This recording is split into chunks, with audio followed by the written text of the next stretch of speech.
Welcome to an in-depth look at the pgl cluj-napoca 2026 Grand Finals. Today, we're dissecting the intense showdown between Vitality and Parivision, a true David versus Goliath narrative that unfolded on the big stage. We'll be drawing insights from the brilliant analysis provided by the on-air talent, including Richard Lewis, Dus Murray, Maui Snake, Yano, Sponge, and Machine, who broke down every pivotal moment of this championship. It was indeed a classic clash of titans, Chloe. On one side, we had Vitality, widely considered the best team in the world, an unstoppable behemoth chasing history. On the other, Parivision, a newly emerged, relatively inexperienced young team. As Richard Lewis put it, it was that classic David versus Goliath encounter we all love to talk about in Counter-Strike. Parivision's journey is quite remarkable, isn't it? Commentators highlighted James' incredible ability to scout young talent. They talked about him getting kids from the streets of Face It, as he described it, and within just 1 year, taking them to a grand final of such a massive event. That speaks volumes about his coaching and team building. Absolutely.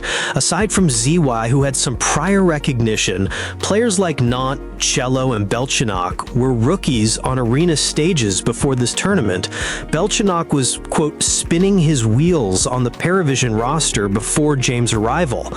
James' consistent ability to build what are often considered dark horse teams, moving them from Tier 2 online circuits to major grand finals, beating top 5 teams along the way, is a testament to his unique leadership. We also see that James has historically had success against Apex, even beating him and ZY in the quarterfinals of the Berlin Major years ago. It seems that James' style, though, has its critics. Commentators mentioned how uncomfortable other players find it. Apex, for instance, had his fair share of struggles against James' teams in the past. That's true. James' approach has often been described as unconventional and taxing to play against. He's a major winner himself, a fact often overlooked, but Apex, now leading Vitality, is tied with Glaive for the most majors as an in-game leader.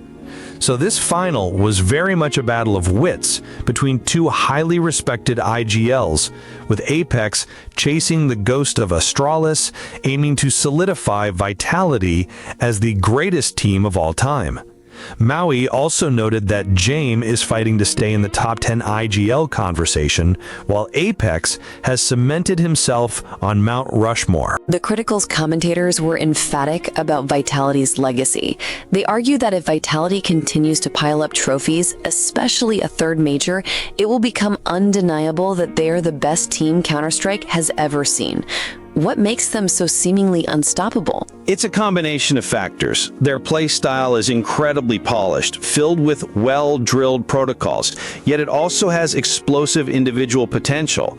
Each player recognizes when to make a play and when to fall back, maximizing win conditions and minimizing losses. They've also shown incredible resilience, bouncing back from stumbles in the latter half of last year. This team, as Maui Snake noted, feels like the best-run organization in Counter-Strike. They are comfortable under the lights, treating finals like everyday affair, while Parivision felt the pressure. And then there's ZywOo. He was highlighted as an absolute monster in early 2026, making his 2025 self look, quote, ordinary. It's incredible to hear that a player already considered one of the best has found an extra gear. Indeed, he's been a top 3 player for years, but his performances at IM Krakow and here at Cluj-Napoca are statistically his best ever. What makes him unique is his ability to create openings even with an AK, something few other AW peers can do. The commentators called him the game born on the day Counter-Strike was released, a 4-time best player in the world with 3 major MVPs. His game sense and high IQ plays, like making opponents think there are 2 players when there's only one using utility misdirection, are phenomenal, elevating the game beyond belief. He adds an extra entry fragger dimension that makes Vitality almost impossible to counter. But a real test for ZywOo was facing Jame, whose teams play off-meta Counter-Strike. ZywOo's strength lies in reading top-tier teams, but Jame, as Yanko pointed out, has a history of defeating him. This final was truly a challenge for ZywOo's ability to predict movements against an unconventional opponent. And it wasn't just ZywOo. Apex, the IGL, also received significant praise. He's evolved into potentially the world's best fragging IGL. He's not only a tactical genius, but also a strong motivator, holding star players accountable and constantly innovating. His teammates appreciate his leadership, especially his drive to keep them hungry and focused on every tournament. His ability to hold everyone, even ZywOo, accountable is a lesson other teams like Falcons could learn from. Mezzi was singled out as perhaps the most improved player, despite nearly being cut from the team twice. His versatility and understanding of the game, even from a short stint as an IGL, make him invaluable. He's the perfect glue guy, stepping up when stars like ZywOo or Rops have a slower start. Yes, and Flames has had a resurgence in 2026.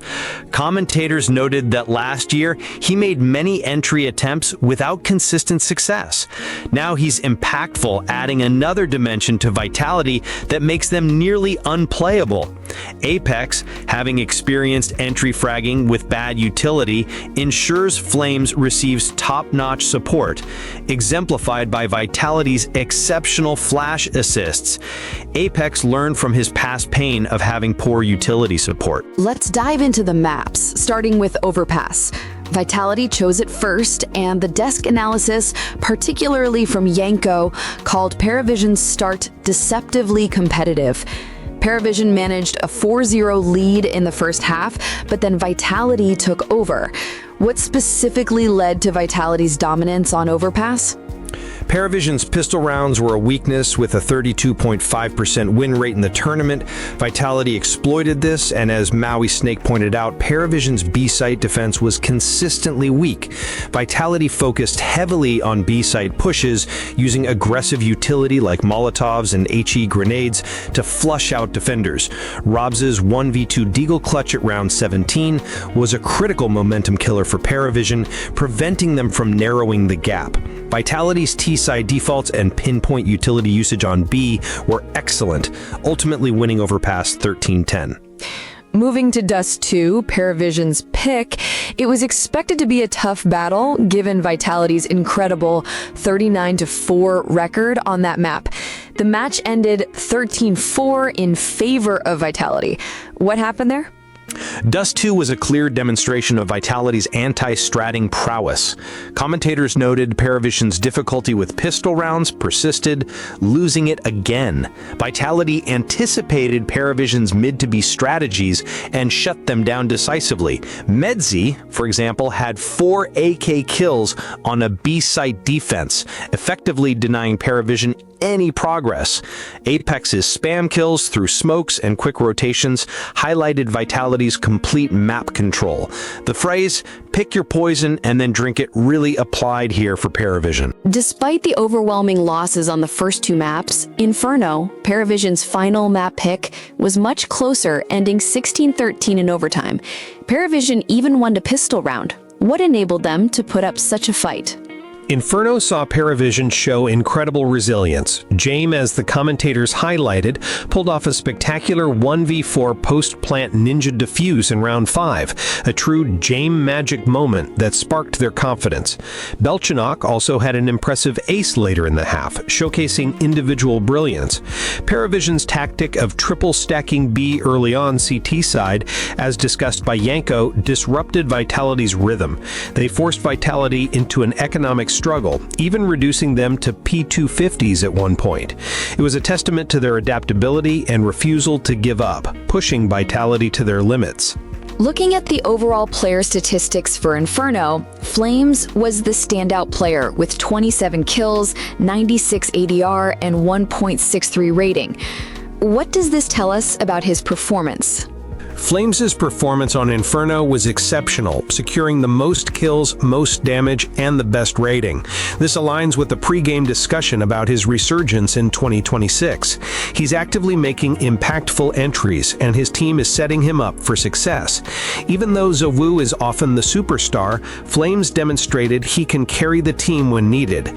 Apex's high assist count, 18, and 6 flash assists, indicates his strong support for entry fraggers like Flames. This energy is key to Vitality's success. It's noted that Rops also had a high assist count with 12. The commentators also emphasized Vitality's legacy, comparing them to Astralis. What are the key arguments for Vitality potentially surpassing Astralis as the greatest team of all time? Yanko and Maui Snake argued that Vitality's consistent wins, especially with the third major on the horizon, would make them undeniable. They highlighted Vitality's mastery of utility similar to Astralis, but with the added advantage of having Zowu, arguably the greatest player of all time. This combination of top-tier individual talent and flawlessly executed tactics, a team that's well-drilled but not short-handed in terms of firepower, is what sets them apart. They're innovating, adapting, and as the commentators put it, breaking the game in a number of ways, similar to Astralis did in their era. Vitality is also noted as being more complete because they have the current world #1 player. It truly seems like we're witnessing a special era in Counter-Strike. Despite the 3-0 scoreline, Parivision pushed Vitality hard, especially on Inferno. What's the takeaway from their performance, and what can we expect from Vitality moving forward? Parivision's performance, particularly on Inferno, was highly respectable. They showed incredible grit, individual brilliance from Jame and Belchanok, and a willingness to adapt, forcing Vitality into overtime.